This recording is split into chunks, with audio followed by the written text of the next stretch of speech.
baby. Hello, loves. She's so cute. As usual, Pinky is gonna be within the premises. I'm gonna put it on the side for now, but she's gonna be within the premises while we have this weekly healing circle, and I'm very excited. Ooh. Hold on, I'm gonna connect my computer.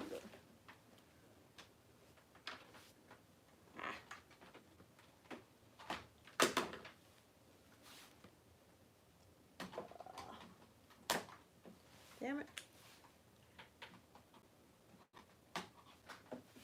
Hold on, I gotta connect my computer. Jeez. I don't know what this is. This is that. That is the lights.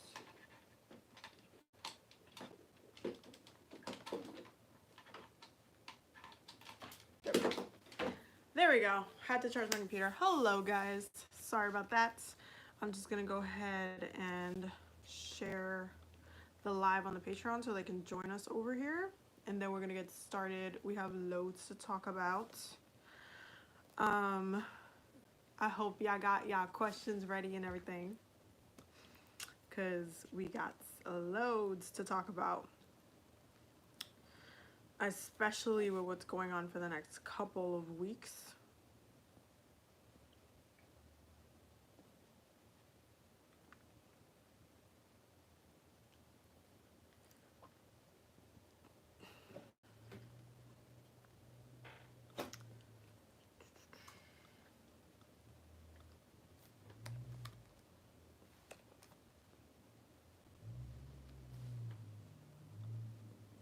How are you loves doing today? Today feels like a very hectic kind of day. I like pulled some cards earlier for today, and it was just like, it was a little bit crazy. Today was a very chaotic day. So I'm just gonna copy the link and post it on the Patreon, and then we're gonna get started.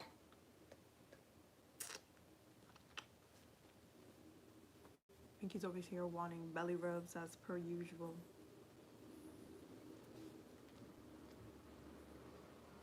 So the weekly, this live kind of evolved from the monthly healing circle that we started on the Patreon. But now I decided to do them more weekly because I feel like we should be meeting up on a more consistent basis, and also because I want to make sure that you guys are also getting like those weekly like kind of downloads and information. I used to do weekly readings all the time on my channel, so I want to make sure that I'm still supporting that journey. But I definitely would not be able to kind of do this without like the support from the patrons on a weekly basis. They just have been amazing in supporting the channel, so I am very, very grateful to them for helping me do this as well. Hold on.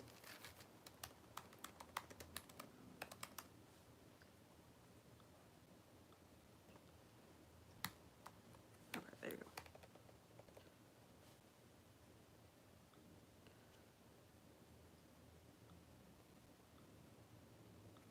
Okay, so I posted it up on the Patreon, and now we can get started. So we got a couple of things that we kind of need to talk about. I kind of feel inclined to just talk about a little bit of the astrology of what's coming up within the next few like couple of weeks, which is going to be very intense and interesting to say the least. Oh, thank you so much, Haiti, for saying that. I really appreciate it. But so the next couple of moons that are coming up are eclipses. So there's a lot of energy building. There's a lot of stuff happening. There's a lot of things like flexing. Like I almost see it almost like as if like a jar was you just had like smoke in a jar, and if for some reason the jar lid was just like maybe a little bit tilted, maybe it wasn't closed properly, but somehow that smoke found a way to get out of the jar. It's like kind of like flexing and moving in a certain way to try to get out. That's what the energy feels like it's building up towards for the next couple of weeks. June 5th, we have a full moon in Sagittarius and a lunar eclipse in Sag. And then we start off Cancer season with a solar eclipse and a new moon in Cancer. Okay, it's going to be insane on an emotional level, but also on a spiritual level, because Cancer is one of those signs that you really have to kind of tap in on an emotional level, on an empathic level, on a very deep spiritual level to kind of balance yourself out within the energy, because it can get very overwhelming, especially when you have this combination of it being a new moon plus a solar eclipse, because it's like, yes, you have the opportunity of making like new intentions and really kind of cleansing out a lot of like your emotional state, but then you're also exposed at the same time with the solar eclipse being there. And I feel like the solar eclipse gives you that boost, that cardinal boost that Cancer has, where it's just like it kind of hits you with a punch and you just want to kind of act and do something. I feel like this Cancer season, it's going to start off with a bang, and it's also going to feel a little bit different than maybe the past Cancer seasons have felt, because usually, you know, we go through Cancer season, they're very emotional. I feel like, yes, we're going to go through an emotional Cancer season, but as we all dive collectively deeper and deeper into spirituality, deeper and deeper into our practices, it's gonna be elevated for sure. And I feel like some of you guys are starting to realize how to use the energy and the elements a little bit differently. Talking about the elements, who has been rewatching anyway, because if you didn't watch it before, you should have been watching it, but who has been watching the Avatar The Last Airbender series on Netflix? They just posted it. I have been so hyped. I've been watching it with Bae, obviously, and it's really interesting because just the way they work with the elements, and being an astrologer and colliding and combining and looking at the information and how they use it and why each element works with it differently, and how that's kind of how you grow within your element, how you master your element, how you end up becoming really great at it and stuff. Like it's a really interesting thing to watch. Also, the way that they are explained, the chakras are it's also one of my favorite episodes, where they have like the chakra episode and they're just breaking down what each chakra, how to unblock it, why it gets blocked, why it remains blocked, and what you can do to heal it so you can have it unblocked. And as you go through each chakra, you are getting closer and closer to your higher self. It's one of my favorite episodes. Highly recommend it. Really, really beautiful and amazing show. But it definitely teaches you a lot about the elements and elemental magic in many ways, if you pay attention, that is, and if you read between a lot of the lines. But even with water, when we're talking about water bending in the show, a lot of it, for them, they describe it being a very defensive way to use, to bend water. They use, like, the water benders usually use the energy of the opponent against them by bending water. And also, there's, spoiler alert to those who have not watched it, there is a blood bending episode, which is sick, because it shows the darker part of water and how you can, you know, do harm with, you know, that specific element. Even though it may seem like such a light and fluffy element, you can still kind of do a lot of harm with it, depending on, you know, what it is that you want to do. So yeah, so it's really, really, really, really interesting. So continuing on with the astrology for the next couple of weeks. So on the 21st is the first day of Cancer season. There's a new moon in Cancer, and it's a solar eclipse. The next lunar event that we have after that is we're gonna have a lunar eclipse in Capricorn on July 5th. So that's like for the next upcoming weeks, and it's a full moon. And then we have another new moon in Cancer. So it's definitely, it's a lot. It's gonna feel like a lot. It's gonna be very intense. I would take the next couple of weeks as a building up. Like I honestly feel like everybody should be trying to clear up energy, trying to clear up any negativity, any kind of shadow work. And we're gonna be talking about shadow work today, because that's one of the messages I got from Santa Muerte today, just to talk about. We're actually gonna be using the Santa Muerte tarot deck for this. Oh, I also wanted to use my other one, but I can't. I don't know where I put the other one.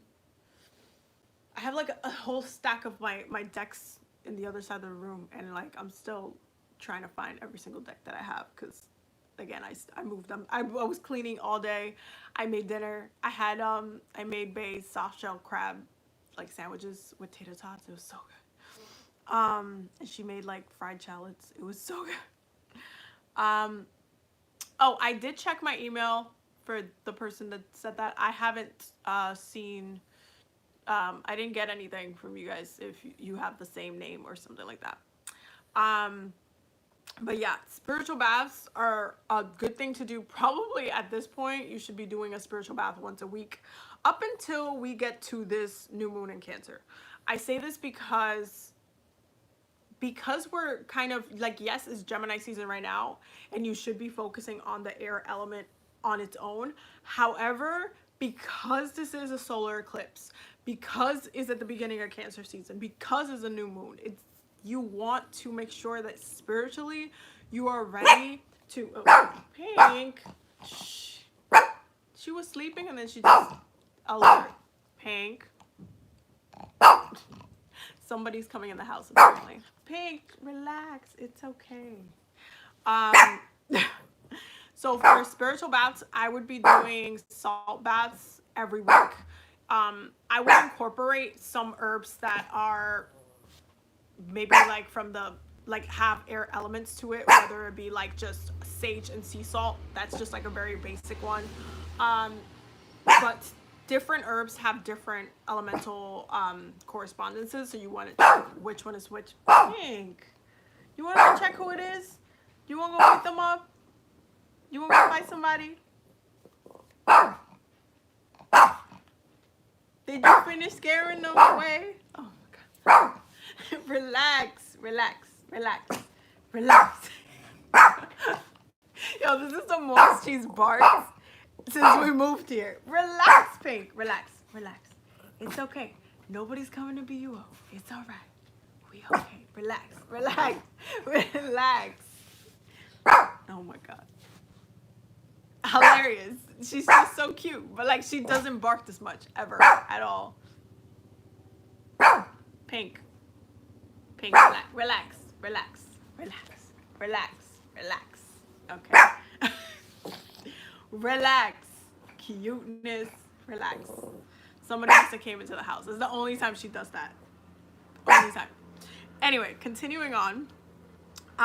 So you want to be doing that, working with the air elements in regards to any herbal, any herbs that you're using. Try to work with the air element up until you're getting into Cancer season. Then you want to work with more water-based herbs, and that will help kind of shift the energy as well. But in my diffuser every night is like, yeah, I use a lot of different. I mean, lavender is one of the ones that as far as like Gemini season goes, that I kind of abuse during this time. Lavender, sage, I just go in on those herbs during this time because it helps keep me light. And just like today, I had to put some incense in my room, had to just smoke out the house and just pop open the windows because it gets really, the air can get trapped. I feel like Gemini season highlights the need for fresh air out of any other time. You just need to pop open a window. You need to like get the wind, or you just needing to be at the beach to get that wave of air. Yes. That's actually a good offering for her. She likes a lot of things though. Honestly, I feel like Santa Muerte is really flexible when it comes to offerings because at the end of the day, she's one of those like spirits that is fine with whatever you can give her. Um, but at the same time, like she loves there's certain things that like she loves, like tobacco she loves. I give her tequila. She loves flowers. She loves like, you know, beautiful things and things like that. But at the same time, she'll if you're just started to work with Santa Muerte and you never worked with her before, she'll be one of those spirits that will, you know, understand that you're trying to give her something and be gracious about it basically. And if she doesn't like something, she'll tell you as well, because some things will last in the altar longer than some other things. So if you're putting like fruits and stuff and maybe she doesn't like, it'll start rotting faster than it's supposed to, then she doesn't like that specific fruit or something like that. But you kind of you get to build that relationship just by starting to intuitively just give her whatever you feel called to. Yeah, she does. I do a lot. I feel like one of my favorite things to do is when I cook, I like to give, like I'll get these plates and I'll just put a plate of food in each, but like it'll be like a small plate, but it'll just be like a plate of food in my altar space. And they love it when I cook for them as well. That's one thing that I feel like all of them generally spirit will love, a home cooked meal. I can definitely say that. Um but yes, but we are going to talk about Santa Muerte a little bit. But I didn't want to cover the moons because I want you guys to be aware that the next pretty much 2 months, it's going to be like intensity central. And because it's going to be intense on an emotional level, it's going to make a lot of things happen within the physical realm aspect of it. So there's been a lot of things that have been pretty much, you know, socially happening, and we know that they're, you know, socially it's been happening, and it's been affecting us all together. But now it's like, okay, some people are just building like a breaking point, and it feels like we're emotionally coming to a crescendo of energy, and it's gonna express itself in this different ways. I feel like it's gonna get a little bit more chaotic within the next couple of weeks. And the eclipses are not going to help with that because people are very pent up. Some people want to go outside. Some people know that they're mad that other people are like not wearing masks outside and doing all of these other things. And it's going to intensify the, on an emotional level. Anger is going to intensify. Happiness for some people is going to intensify, like love, angst. Like, let's say your boo lives on the other state or another borough, or, you know, you have to take a 40-minute drive or some minute train to get to the person or whatever. It's going to intensify the need, okay, the connection on an emotional level, whether that be angst or frustration, whether it's pent up sexual trauma. Like, boo is literally 2 seconds away because boo is like right there. I'm seriously so blessed. I just want to thank Spirit for a second that I got to move in with Bae literally mid-March when all of this started. I moved in with Bae. I cannot complain about being taken care of at all. Like, everything happens for a reason, and I knew that we were gonna move. Like, we were literally planning on moving till like since like mid-Feb, which was around our anniversary, and then it just, this whole thing started going down slowly but surely, and then we moved, boom, literally 2 days later, quarantined, you know, places were shut down. Like, it's crazy. It's insane to think about, but I'm really glad that I do not have that issue, because it would have been insane to have to deal with, like, oh, I need to go see Bae, and like, you know, all of these things. Like, no, I'm really glad that I'm taken care of with that. Now, we're going to talk about today's, the chart of the current moment, because there also is a lot of things going on, specifically like right now. Okay, we have 4 planets in retrograde. If you were not aware of these retrograding planets, you are now. But we have 4 planets in retrograde. There are planets that, for the most part, people don't like to be in retrograde because they're not necessarily the full-blown best when they're in retrograde. There is a lot of things that come up during retrogrades from this specific planet. So the 4 planets are Venus. Venus is retrograde in Gemini. Jupiter is retrograde in Capricorn. Saturn is retrograde in Aquarius. And Pluto is retrograde in Capricorn. So first of all, lots of Capricorn energy, lots of Saturnian energy, with the exception of Venus being in retrograde in Gemini. So what the Venus in retrograde in Gemini is going to do, if you guys haven't already been going through it, is that it's kind of doing one of those Mercury retrograde things where your exes are actually hitting you up. Like your exes are contacting you, or you're like going back thinking about like your past love, or things you and your love did last year, or like things that you wanted to do, or like goals, or maybe you wanted to get married or somebody, or maybe you just had really good conversations with one specific person and you keep thinking about that person. Like it's a very Mercury retrograde, like you think about your ex, or your ex is thinking about you, or you get a random text because it's still in Gemini, so there's still communication happening. That's still occurring. That's still something that's very actively happening right now. So Venus is kind of like in this really it comes out almost annoying, because you're trying to find, like, Venus at the end of the day is about pleasure, beauty, love, money, all the things you enjoy. But when you are stuck on a Venus in Gemini retro, you're stuck in finding the pleasures in the past moments, and maybe there's things that like you need to come to terms with about things that you regretted, or things that you should have like proceeded on that you didn't. But it makes it really hard to enjoy the current when you're dreaming about stuff that happened before. And it's almost like you're stuck in a time warp, like in just this separate time from everything else.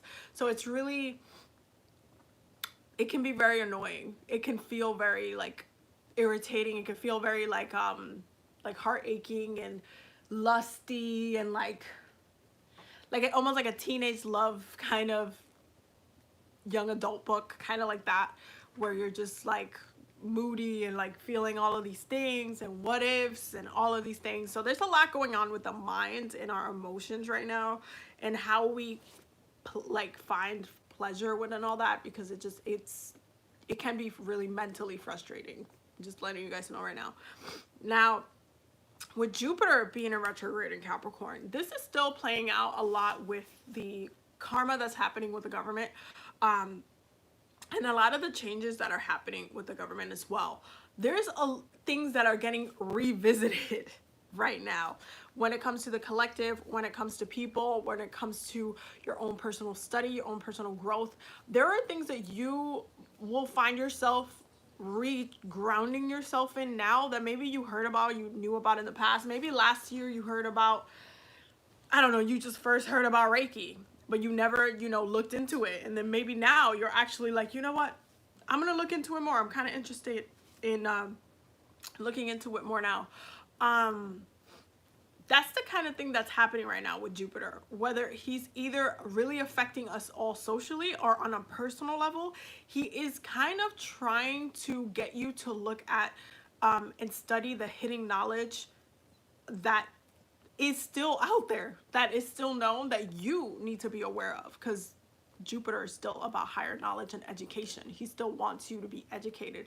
So it's really about studying history right now, whether that be working with someone who's a teacher, working with a shaman, working with, it could be digitally on a digital scale at this point, or studying an element, maybe getting a book or a series of books, or looking for a good source, intuitively picking a good source, or asking spirit like, hey, I really would like to learn this. Can you send me, like, put someone in my way that will get me to my goal in learning this XYZ. There's a lot of like learning that's like happening as well, because I mean, a lot of us are just like home bored, right? So within that space, within this retrograde, is a really good time to just revisit the knowledge specifically and reground ourselves in something new, because Capricorn rules what? The root chakra. So there's some new, well, new to you, but new knowledge that you are attaining that is becoming a part of you during this retrograde season for Jupiter and Capricorn specifically. It's a very beautiful thing. It's also a really good thing for opportunities when it comes to money, even though, yes, I know there's, you know, as far as jobs go, there's a lot of unemployment rates, like it's ridiculous in the United States. But there's still a lot of opportunities that you can get if you play your cards right, if you work on what you need to work on, if you also follow your purpose and your intuition. Because at the end of the day, you have to follow your own light. You have to follow your gut. You have to be like, you know what, I'm vibing with this. You know what, I'm not vibing with this. And see, you know, how that feels like to you, and then move forward with that. So it's a very beautiful energy. It's a very helpful energy, especially in regards to Venus being in Gemini as well, because Gemini is about the mind. It's about consciousness. So there is a lot of consciousness happening even within the irritations that can occur at the same time. Now with Saturn in retrograde with Aquarius, listen, Saturn and Pluto retrograding in Capricorn, there's a lot of karma being dealt right now. That be if, especially with the Capricorn part, because of the government, that be it through the government, that be it through, like, maybe people are struggling with specific things within their space, or a ton of things at once. So let's say that one person, like maybe you got taken care of, you sorted out how you're going to pay certain things, you've like worked out, you know, how you're going to like basically get by through these times. Maybe that one person who's just treated you like shit at work all the time for absolutely no reason, and you just happen to hear that I don't know, they just got kicked out their house, or they just got, you know, like the really bad karma, really bad energy, really bad like losing type of energy on them. That's kind of what's happening right now, but it's happening on a very fast, unexpected way. With Saturn in Aquarius, he's dealing karma on a digital format. So for some people that could be getting attacked on social media, or even like, I don't know, if you were just working online the whole time and you just were working a digital job, and like the company finding out that you said something and then you got fired amid a pandemic, like all of these different things that are happening. Or even the government just finding ways to screw us all over in some capacity, and having that affect you in a particular way. There's a lot of karma being dealt, but a little bit faster than usual, because I feel like even though Aquarius is a fixed sign, it does move a little bit faster because it's air. With Saturn, while with Capricorn, he does take his time. With Aquarius, because it's air, it does move a little bit faster. It affects society a little bit faster. So we are still seeing a lot of changes within society, but we're also seeing a lot of community within society as well. A lot of people are coming together during this time to reevaluate and say, hey, this is not working. Hey, this is working. Hey, we need help. Hey, you know, we're gonna back this. Hey, we're gonna, like, even this whole Doja Cat situation, I don't know if you guys seen what happened with that, but that's a very Saturn and Aquarius retrograde situation, because her karma, like, she just got dunked with her karma on a technological level. Like, you can literally see how she's like a perfect example for that. You can just see how Aquarius, the energy of Aquarius being technological and futuristic, how she just got destroyed from her past, her karma, in present tense. It's kind of, it's crazy. It's pretty intense, but that's pretty much what Saturn is doing right now. He's moving a little faster, a little swifter through the nets, through, you know, he's doing a lot of things. Okay, so just be mindful that Saturn is still dealing a lot of karma right now. And then the last one, Pluto being in retrograde in Capricorn, there's still a lot of things that are unraveling, whether that be the truth, whether that be, and I feel like government wise, because I feel like this affects government at the seams, it has been a moment where at this point, once we get into November and we're all trying to vote somehow, even though, you know, mail-in voting got shunned away for whatever reason, this has been a very illuminating 4 years. And I feel like you guys also feel that. This has been the most exposed presidency of all time. This has been the most truthful oriented presidency, also one of the most karmic presidencies of all time. It has been the example of a lot of these planetary energies. It has just been shown, like, it's just the way it manifests so easily and fast and clearly has been ridiculously insane. But it's not over. There's still a lot that needs to come out. There's still a lot of truth that needs to come out. I wouldn't be surprised, to be honest, because Pluto is in retrograde in Capricorn. You find out more people in the White House got the corona. Honestly, I feel like Trump is going to get the corona if he doesn't have it already. And that's something that he's going to have to deal with. And whether or not somebody leaks it, wouldn't be surprised. Mike Pence, I'm waiting for him to get the corona because homie don't want to wear a mask nowhere. But things are still creeping up from, yeah, I know a bunch of AIDS got confirmed. Things are creeping up from underneath the surface, and it's still going to continue to happen. So you have to keep a very close eye for what the truth is and stay focused. Okay? Stay focused on that. Other than that, there's a lot of Gemini energy right now, and it's really beautiful energy for my creative people. If you guys saw the monthly chakra healing videos, you guys know, if you've seen all of them, that all of the water signs are actually doing pretty good right now. Unless, and I say unless those people who are water signs have not done the work. That's the only way that you're not going to be enjoying this time. But it's a very creative time for the water signs right now. They're doing a lot of beautiful work. Trust and believe that's going to come out, and that's going to continue to come out throughout this time, if not even afterwards. But there's a lot of beautiful work happening. And listen, you just got to give them the space to do their thing. But this is a really good time for sharing and being open with people and communicating and having that sense of community right now, especially right now. So we're gonna start pulling some cards because I want to see what it is that Santa Muerte wanted me to share, because when I was about to pull and grab my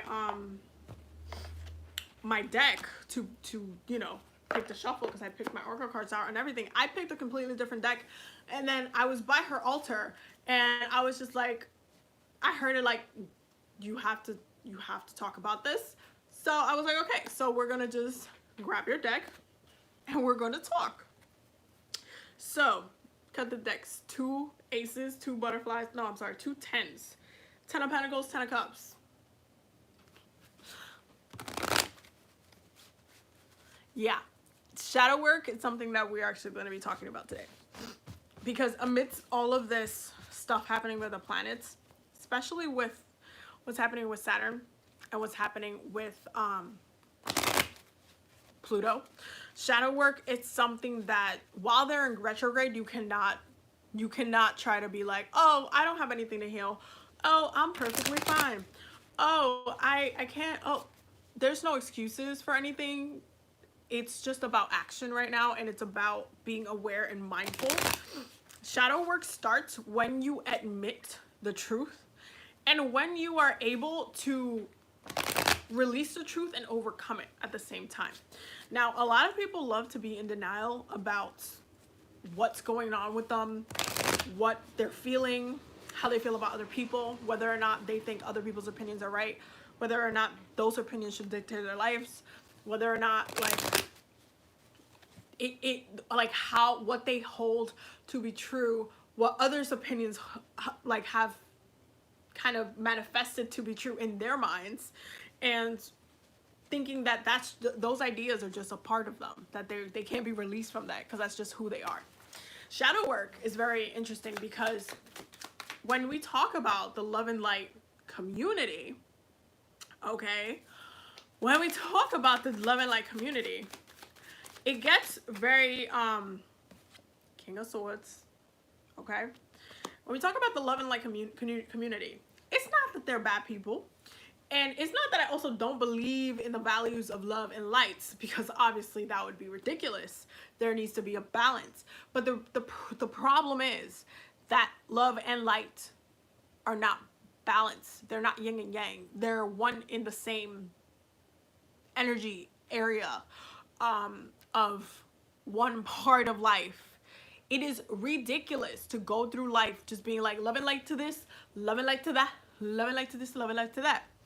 Because then you ignore the other side of the mirror that's happening within your own space, within your own energy, within your body, within your experiences, within your past, your childhood, your past lives. You act as if there is no karma, there is no trauma, there is no negative emotions, there is nothing that has impacted in a opposite of love and light type of way.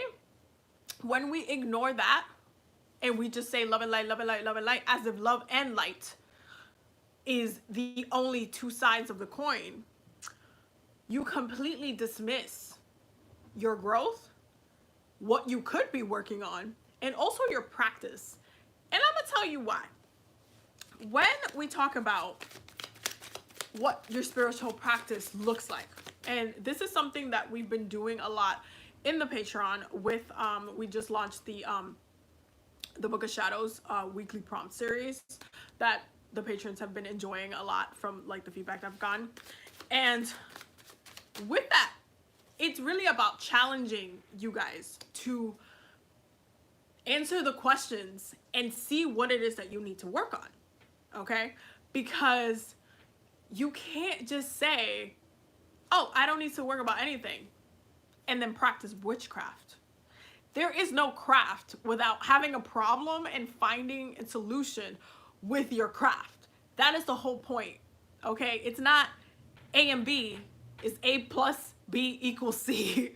Okay, you have to have, it has to be an equation. You need a problem, you need, or it could just be like curiosity or something that you want to learn or something that you want to like explore in. Maybe you're experimenting with a spell or out of your own knowledge, but you still need to tap into the energy of that problem to then want to fix it and see if you can cause a reaction to occur. This is why it's called a practice, witchcraft, your craft, your practice. So when we're talking about witchcraft in itself, the people that just say love and light, love and light, love and light, when you're practicing just love and light magic, you are not practicing witchcraft. You are just positively just throwing light everywhere, okay? And I'm not saying that, again, that is a bad thing, because moving from a place of light, it's a very beautiful, beautiful thing to do. However, when you are not reacting to your shadow side, you are not practicing witchcraft, because you are not being able to heal, release, learn something new, bring new energy to you by releasing that which has been in your shadow, or just like the way you address things is just a lot different.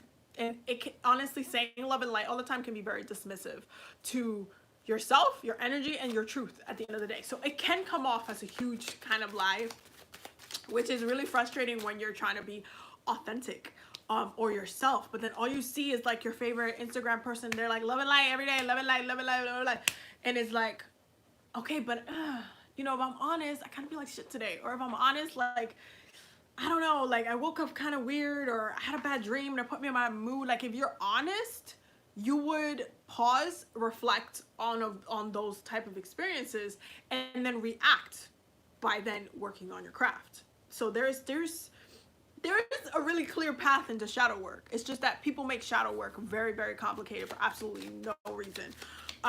Now, shadow work can be done in many, many, many, many, many, many different ways. But it is something that I honestly recommend everybody get their natal chart done from the get-go.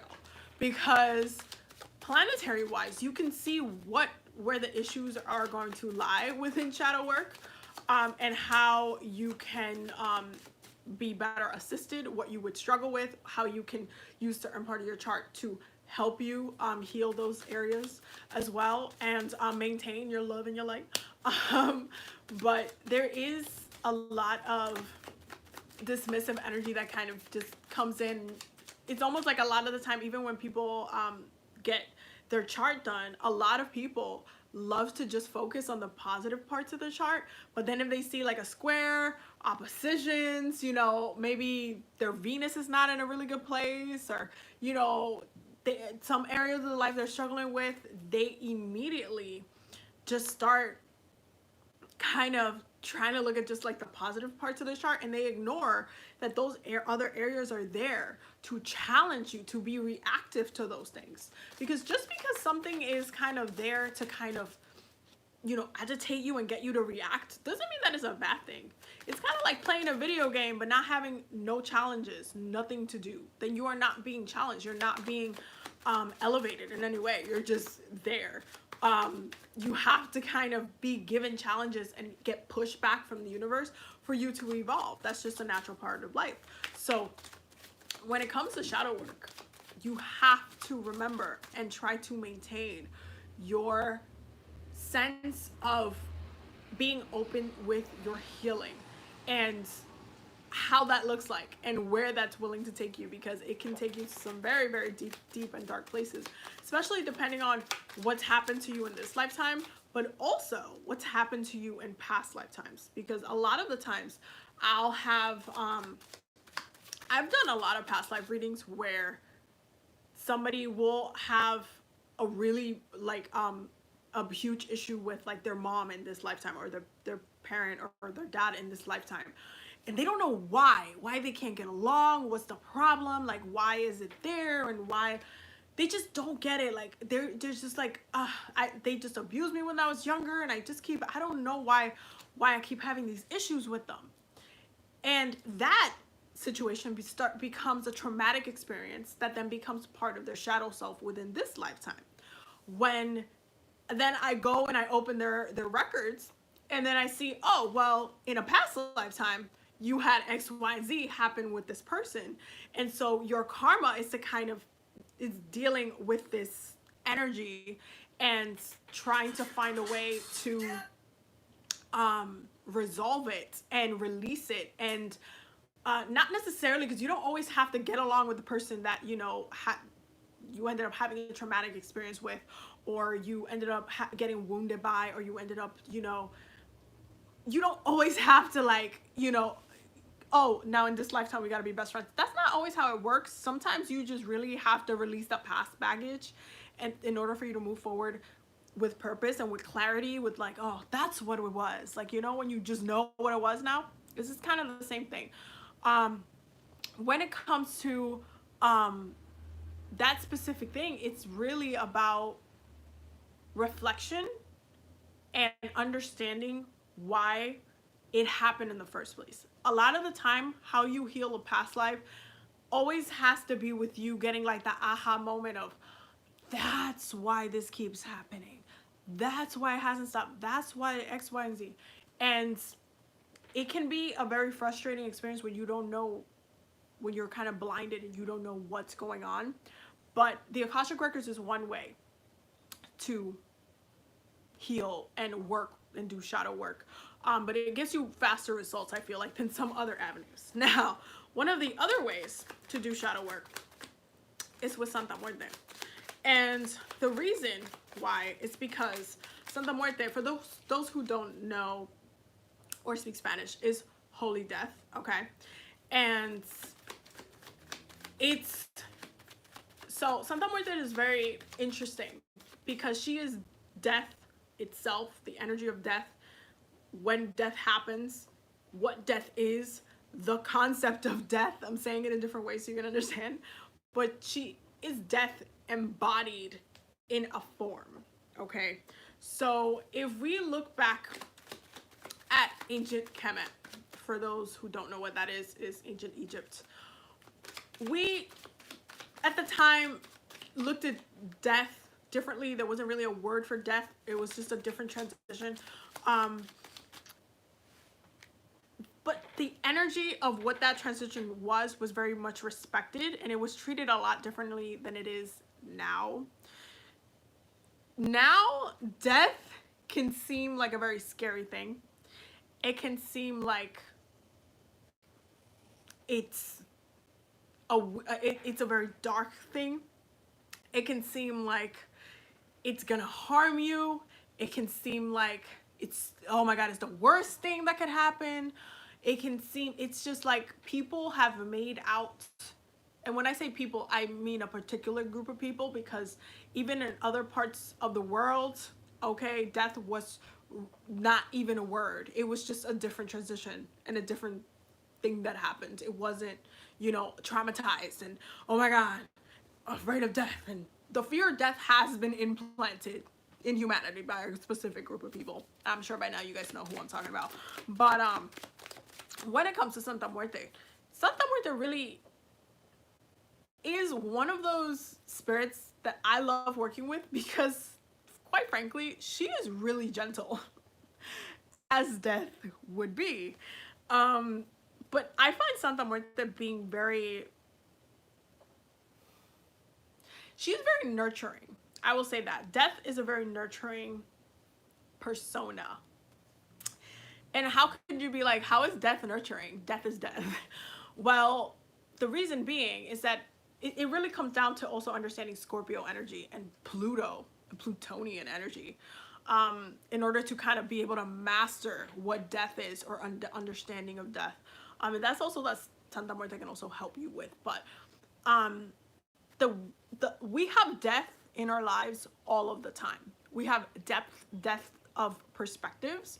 We have deaths of feelings, whether that be for people, things, places we used to be, like places we used to live at, we're just over it.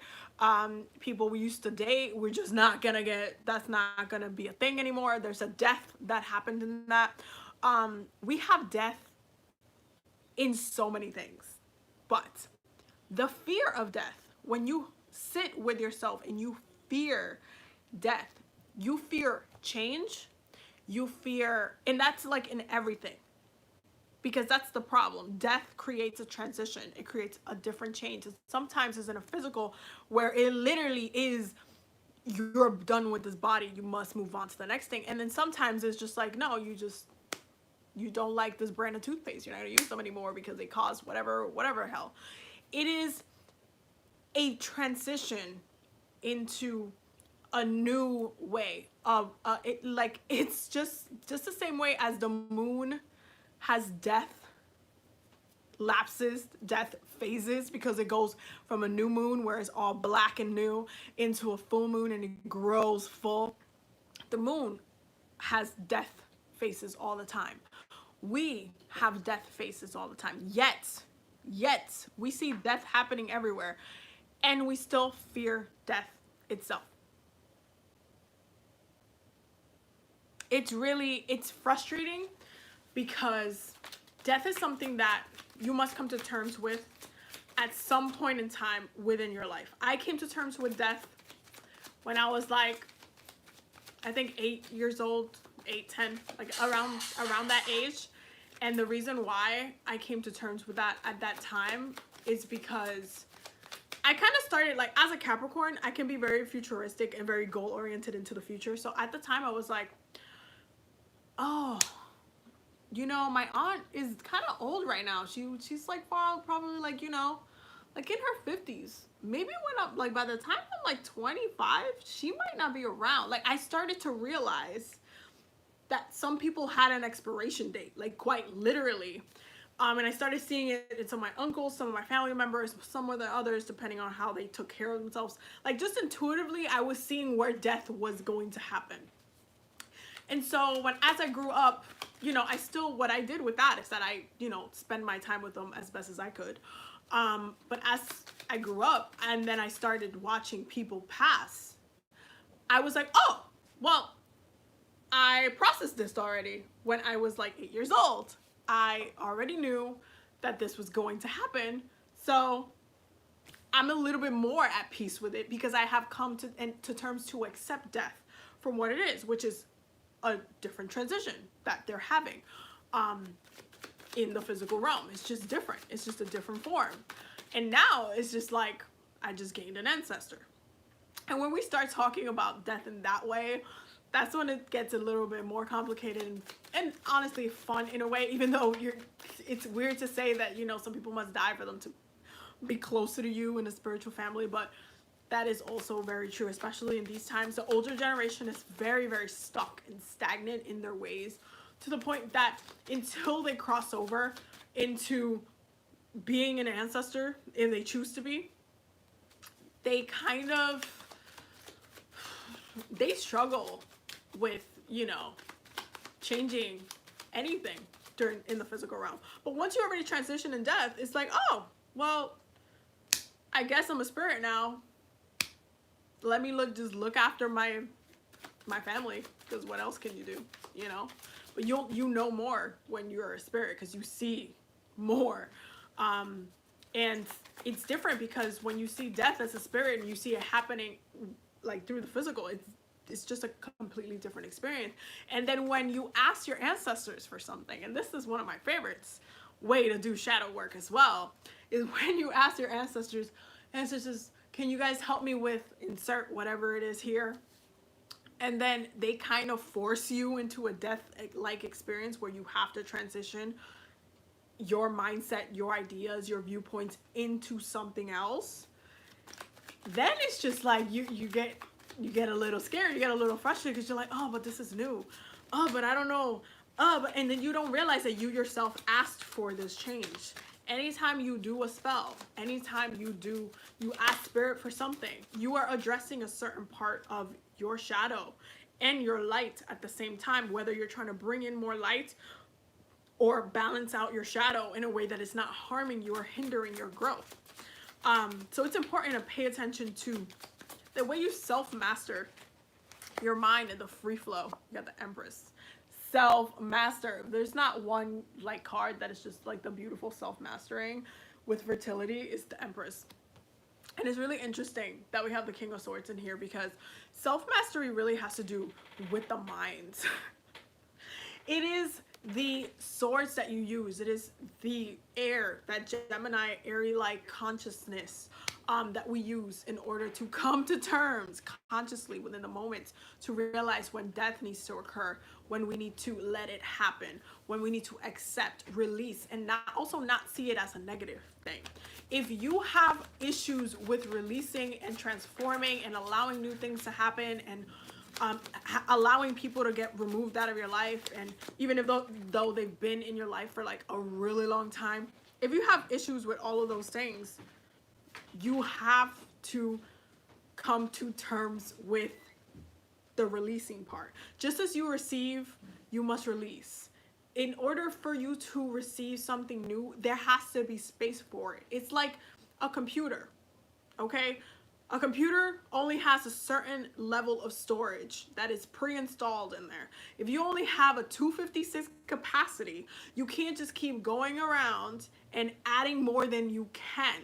At some point, you will have to look through your storage and see, you know what, I don't use this anymore. I think I should just delete it. That deleting process is death happening because you are removing something from your space. Like, I can explain this in so many different ways. Like, Skyrim, for example, which I've been playing a lot. I only get a certain amount of inventory. So many things I can carry while I'm playing the game. Okay, I can't carry everything that I see. I can't take everything that I see because I have to maintain that which is most valuable in my inventory so I can use it. If I'm just carrying every cup, every plate, everything, I'm gonna get burdened down with things that I really don't need to carry. And that's just gonna hinder me when I find something valuable that I actually want, but then I don't have the space for. How am I going to carry it? I can't. I'm going to have to release some things from my inventory in order to bring in the thing that I want. It happens all the time. There's so many different ways to explain it. And how does that really happen? Okay, we have Temperance and we have the World. Say hello to Saturn, y'all. But because there is always a karmic there's always something karmic happening when it comes to shadow work and death work. But temperance, this is like that Sag energy. This is that higher knowledge brings in the balance. There's a reason why the temperance card has that cup in its hand. It's very much replicating the two cups of that Aquarian energy of the water bearer, that balancing out one knowledge, one cup of knowledge feeding into the pool of knowledge, or understanding how you can apply the lesson and the thing that you learned into an aspect of your life. That's really what Sagittarius loves doing, to be quite honest with you. And how does that happen with death is really about evaluating what you're learning, evaluating what you're taking in, evaluating your shadow work and what that's taught you. It is the lesson at the end of the day that matters. This is Saturn, okay? He is the master at lessons, the master at karma, the master at getting you more grounded by eliminating and showing you where you have been neglecting your groundingness in. Because death is also very grounding, because it brings you new perspective. You are more sure of yourself. You are more knowing. You are more aware. You are more knowing. You are more aware. You are more self-centered in your own path. You are more connected to your growth. You are more fertile. Okay? When you know that your patch of land has the best nutrients in the soil for you to grow fruit, when you know that you have treated the land, give it what it needs to grow the fruit, you have planted your seeds, then you become what? Fertile. Okay? Shadow work, what shadow work ultimately does is that it brings perspective, but it also brings a lot of abundance, a lot of it, like a ridiculous amount of abundance. So much abundance is like that, almost it's out of a lot of other people's levels of abundance, because there's a lot of people that I believe, like, one of the things we talk about in psychology is the halo effect that we put on people, certain people. And we do that a lot with the spiritual leaders in our community, where we see how successful somebody else at doing something, where we see how much growth somebody has, or how they always, know exactly what to say, or like they just seem like the person, the go-getter, like, oh my God, I wish I had their life. And the second you're like thinking, oh, I am craving that person's perspective that they're showing you, because they're not showing you their shadow self. They're not showing you the things that they have gotten over. They're only showing you the love and light part of who they are in totality. But it's not entirely who they are. The shadow part is literally, as you're walking, think of yourself walking down the street with the sun up high. You yourself are walking, but you see your shadow on the floor. That is your shadow side. You can be walking to somebody and seeing them eye to eye, but your shadow's on the floor. Okay? That's where it is. Nobody's looking there, though. That's the thing. Nobody's looking there, and you're not showing anybody your shadow. They're looking at you.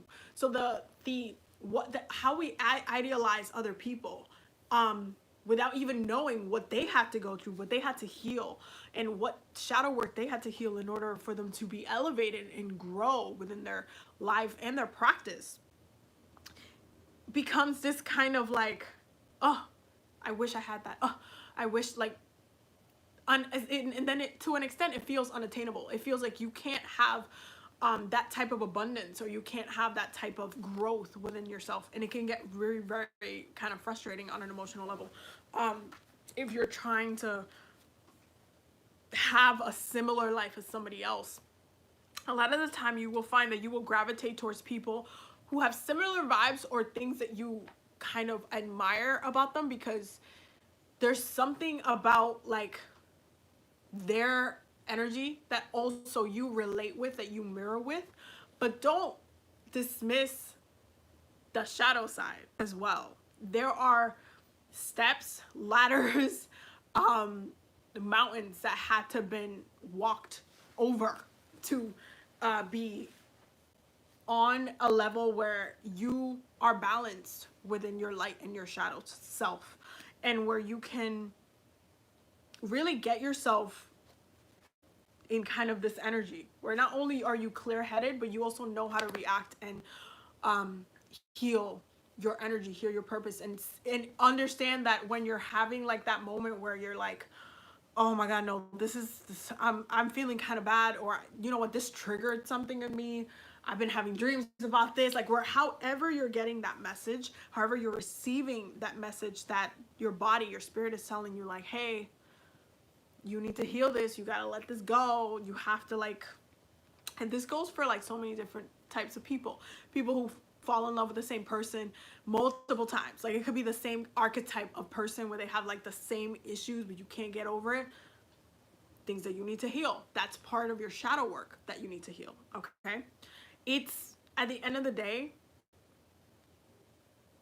you have to prioritize balancing your light and shadow. That's where the yin and yang comes from. Okay, it's not just yin and it's not just yang, it's a yin and yang. So it's not love and light, it's love, light, and shadow. Okay, that's what it should be, light and shadow. It shouldn't be anything else other than that. It needs to be in balance. Love and light is not and will not ever be in balance because they're one and the same. Okay, so at the end of the day, though things can be very difficult right now to kind of address and deal with, it is a really good time to address. This is the bottom of the deck. Okay, we got the Four of Wands, the Two of Swords, and the Fool. So it is a very beautiful time to address those things that you do not and have not wanted to address before, because you are blocking your happiness. You are blocking you being in that lighter state of mind because you have not addressed, you have not journeyed into the journey of your shadow. Okay, you are being blinded and you're choosing to. A lot of times when it comes to these sword cards, it is a choice. It is a conscious choice that you are making where you just don't even want to look at it because you don't want to go there. It's just a no. But at the end of the day, you have to be better. You have to try to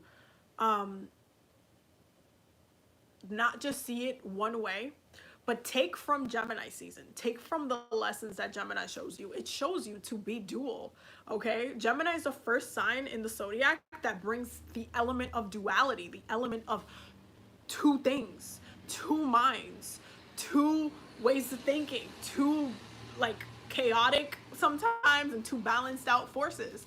There's a lot of duality in throughout all of the air signs, like even with Libra, with the balances, even with Aquarius, with the water bearers, with the two cups. It's about looking at the two sides. When you start focusing on both, and even if like maybe you've been focusing on one for too long and just trying to focus on the other one, you find a lot of healing. And that's how you really work with death. That's how you work with Santa Muerte as well, because she can help you with these transitions. She can help you with processing this type of energy, because she is the energy of death. So who better help you with releasing than death itself? Like, there's nobody better than that.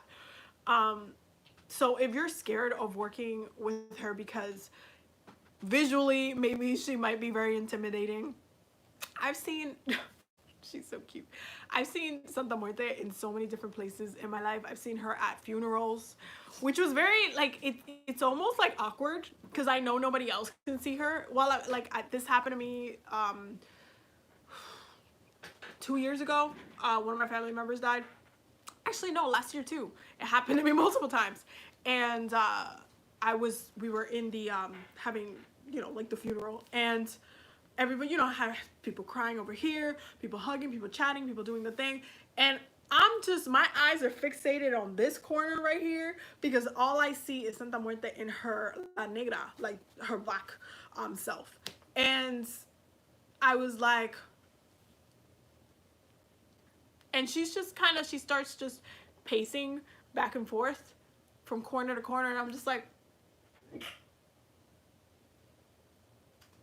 and everybody else is just kind of going through these motions and stuff. And the reason why she was there, by the way, and I guess we'll kind of talk about this a little bit, but the reason why she was there is because in funerals, since we're talking about shadow work, funerals are a boiling point of emotions, but also a boiling point of death energy. Not just because somebody passed, but because some people are still actively in the moment processing the death of something in the physical realm. So it's a very traumatic experience, and her presence really comes out because so many people are going through the same thing. It's like a hot spot of death, if you understand what I'm saying. So she's really present there because her energy is getting called upon. A lot of people are crying, a lot of people are feeling bad, a lot of people are like going through this process of thinking of a new reality without this person in the room anymore. Like, this is the last time you're gonna see them. This is the last time this is gonna happen. It's a lot of endings. It's a lot of releasing as well. So her energy is getting called upon in those spaces. This is why she thrives in a lot of those spaces, and she's not harming anybody. She's just being there, even though nobody can see her.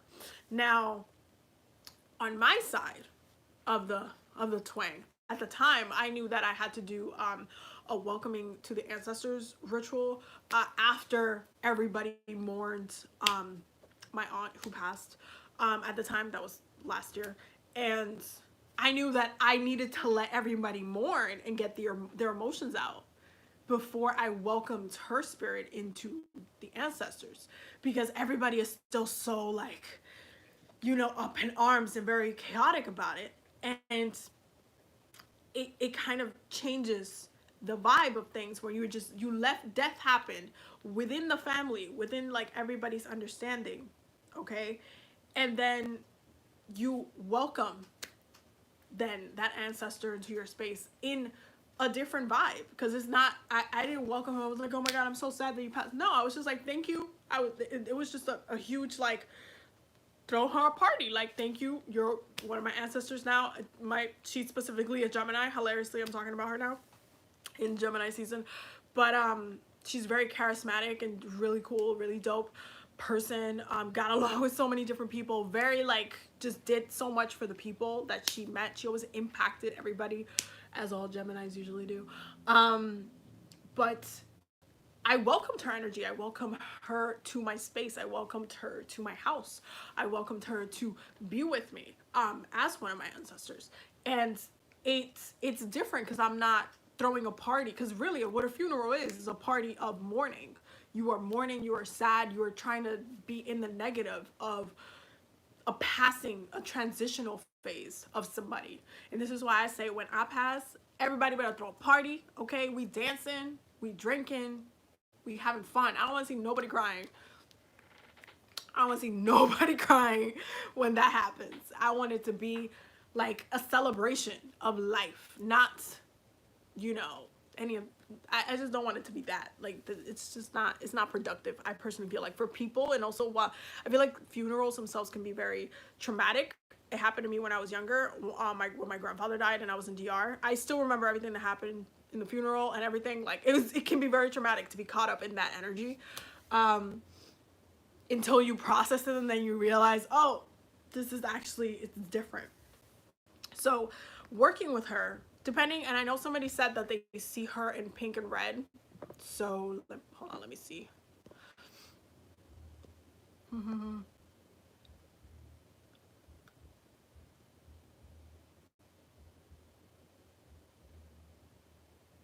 Yeah, if you're getting red, that's really interesting, because I know that she has corresponding colors for different things.